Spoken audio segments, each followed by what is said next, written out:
जय श्रीमन नारायण। आप सभी बड़ों को मेरा प्रणाम और छोटों को ढेर सारा आशीर्वाद। पद्मनी एकादशी का दिन हिंदू धर्म का महत्वपूर्ण दिन माना जाता है।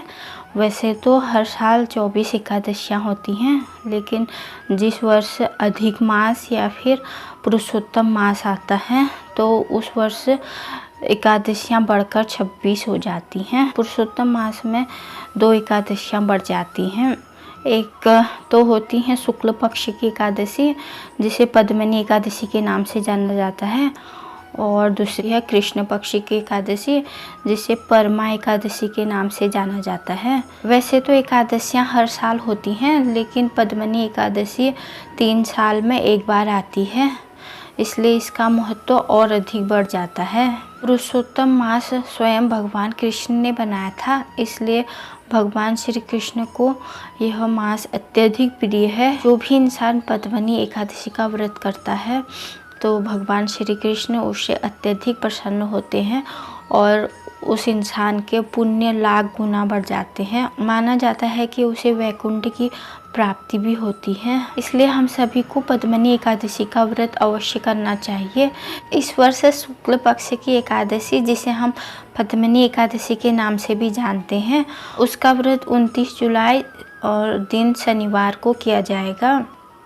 इस दिन राधा कृष्ण की मूर्ति के साथ साथ भगवान शंकर जी और पार्वती माँ की मूर्ति को स्थापित किया जाता है और उनकी पूजा की जाती है। इस मास में किए गए पुण्यों का फल हमें लाख गुना होकर मिलता है, और यह भी माना जाता है कि इस व्रत को करने वाले व्यक्ति के सारे पाप धुल जाते हैं और भगवान विष्णु उस इंसान से अत्यधिक प्रसन्न होते हैं। पद्मनी एकादशी व्रत की तिथि 28 जुलाई दोपहर 2:51 से शुरू होगी और 29 जुलाई दोपहर 1:05 में समाप्त हो जाएगी। पद्मनी व्रत करने वालों को दशमी के दिन से ही मांस, मसूर की दाल, प्याज, लहसुन और दूसरे के घर का भोजन, ये सब दशमी के दिन से ही त्याग देना चाहिए। एकादशी के दिन हमें चावल नहीं खाना चाहिए। एकादशी करने वालों को सुबह सूर्योदय से पहले उठकर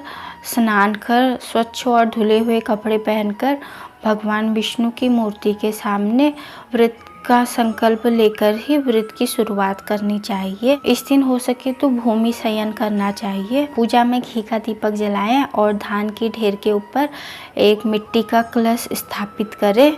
उसके बाद राधा कृष्ण जी की मूर्ति या शिव पार्वती जी की मूर्ति के आगे धूप, दीप, पुष्प और फल आदि सामग्री जो पूजा की होती हैं, उनसे भगवान की विधिवत पूजा करनी चाहिए।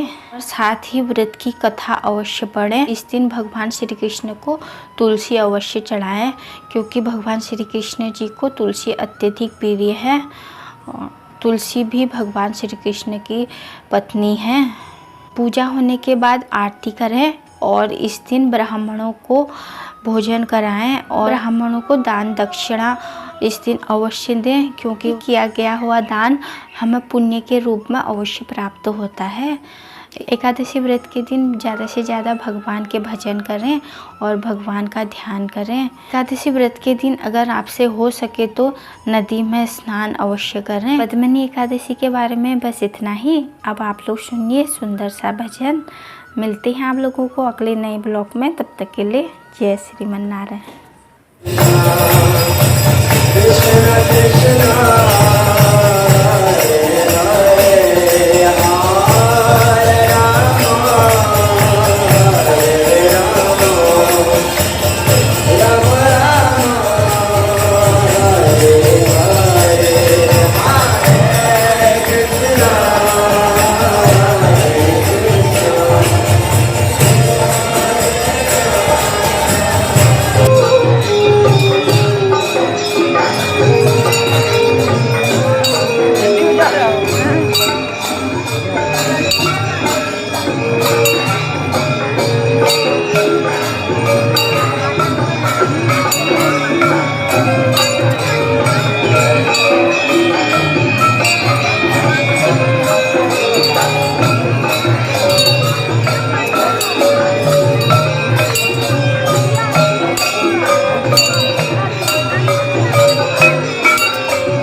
हरे